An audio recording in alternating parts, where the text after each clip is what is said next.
দর্শক, পাবনা বার্তা 24.com Facebook লাইভে আপনাদের স্বাগতম। আমরা এই মুহূর্তে রয়েছি পাবনা বাস টার্মিনালের একটি আবাসিক হোটেলে। সেখানে বৈষম্য বিরোধী ছাত্র আন্দোলনের নেতারা এখানে আবাসিক হোটেলে যে অনৈতিক কাজকর্ম চলে, সেই অনৈতিক কাজকর্মের সংবাদে তারা কিন্তু অভিযান চালিয়েছে এবং সেখানে বেশ কিছু মেয়েসহ তাদেরকে হাতে নাতে আটক করেছেন। আমরা যদি তাদের একটু দেখাই। আপনার নাম কি? সোহেল। কি করতে আসছিলেন? কাজ করতে আসছিলেন আপনি? আপনার নাম? সাগর। আপনি কাজ করতে আসছিলেন? জি ভাই, সবগুলো মিথ্যা বলছি। আপা, আপনার নাম কি?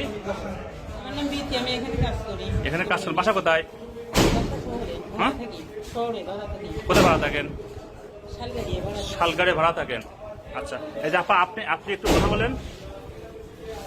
আচ্ছা, উনি